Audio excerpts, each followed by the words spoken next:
Hello, everyone, and welcome back to Simple English Learning. I'm so happy to be with you today. Have you ever felt like you're doing everything right, but your English still isn't improving? You study grammar books, you memorize vocabulary lists, you watch movies with subtitles, but you still feel stuck. You look at others who seem to learn so much faster, and you wonder, what's their secret? You think maybe they're just smarter, or they have more talent. I'm here to tell you that the real secret isn't about being smarter or more talented. It's not about buying the most expensive course or using the latest app. The real secret is something much deeper. It's the single most important factor that separates those who succeed from those who stay stuck. The secret is your mindset. Today, we're going to explore what I call the mindset shift, the number one secret to learning English. We're going to move beyond just grammar and vocabulary and talk about the psychology of learning. This episode will help you change the way you think about English, transforming your journey from a difficult chore into an exciting and enjoyable adventure. So, let's dive in and unlock this powerful secret. Step 1. Shift from being perfect to making progresses is the biggest hurdle for most learners. The fear of making a mistake. You're so worried about saying something wrong that you say nothing at all. You feel a word on the tip of your tongue, but you hesitate because you're afraid your pronunciation isn't perfect, or you might use the wrong tense. So, you stay silent. This perfection mindset is a trap. It prevents you from taking risks, and without taking risks, you can't learn. Think about a baby learning to walk. They fall down 100 times. They don't think, oh no, I made a mistake. I'm a failure at walking. They just get up and try again. They focus on progress, not perfection. I want you to adopt the same attitude. Stop waiting for the moment when your English is perfect to start using it. That moment will never come. English is a journey, not a destination. Your new mantra is, it's okay to make mistakes. Mistakes are not failures. They are data. They are proof that you are trying. Every mistake you make is an opportunity to learn. It's your brain's way of saying, hey, this is a new challenge. Let's figure it out. So, start talking. Start writing. Don't worry about being perfect. Focus on making progress. Each time you use a new word, each time you try a new sentence structure, you are moving forward. Celebrate these small victories. This simple shift will free you from the fear and unlock your ability to communicate. Step 2. Shift from studying to living the language. Many of us see English as a school subject. We study it for an hour a day and then forget about it. We sit with a textbook, we do exercises, and we feel like we've done our part.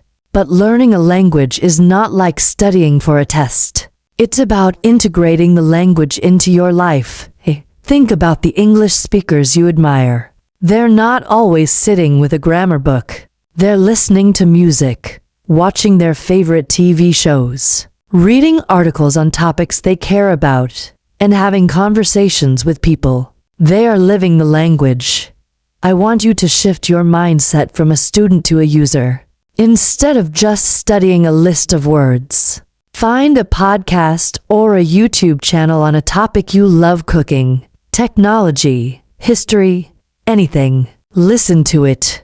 You will not only learn English, but also learn about a topic you find interesting. Instead of just studying grammar rules, try to write a short journal entry about your day. It doesn't have to be long or perfect. Just write about what you did, what you ate, or who you talked to. You are using the language to express your own thoughts and experiences. Instead of just studying speaking, find a language exchange partner.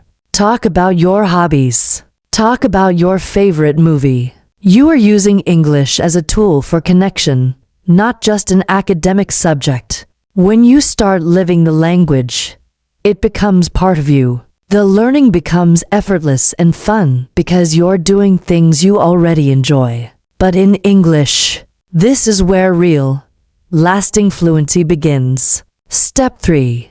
Shift from being a learner to being a speaker. This third shift is a bit more psychological, but it's so powerful. For a long time, you have probably identified yourself as an English learner. It's a comfortable label, but it can also hold you back. It implies that you are always in the process of learning and never quite there yet.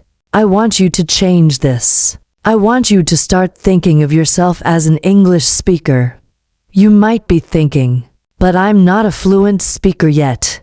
That's okay. You don't have to be perfect to be a speaker. A person who uses English to communicate, even with a few mistakes, is a speaker. This simple change in identity makes a huge difference. When you identify as a learner, you expect to make mistakes and feel nervous. When you identify as a speaker, you expect to communicate, to share your ideas, and to connect with others. You give yourself permission to try.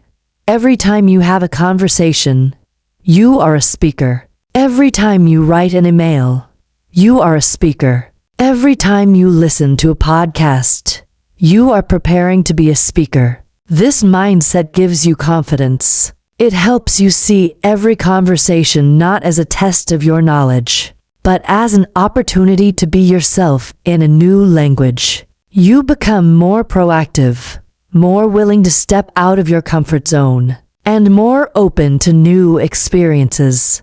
Putting it all together, so there you have it. The number one secret to learning English isn't a new app or a magic trick. It's all in your mind. 1. Shift from perfection to progress. Embrace mistakes as part of your journey. 2. Shift from studying to living the language. Integrate English into your daily life. 3. Shift from a learner to a speaker. Own your ability to communicate. These 3 mindset shifts are the most powerful tools you have. They will change the way you approach English, turning a frustrating process into an exciting and fulfilling one. Start today. Choose one small thing to change. Maybe you'll listen to a new song in English, or you'll try to write 3 sentences in your journal. Whatever it is, take that step. Thank you so much for joining me today on Simple English Learning. I hope this episode gives you the mental strength and courage to continue your journey. Until next time, keep learning, keep practicing, and keep being a confident speaker.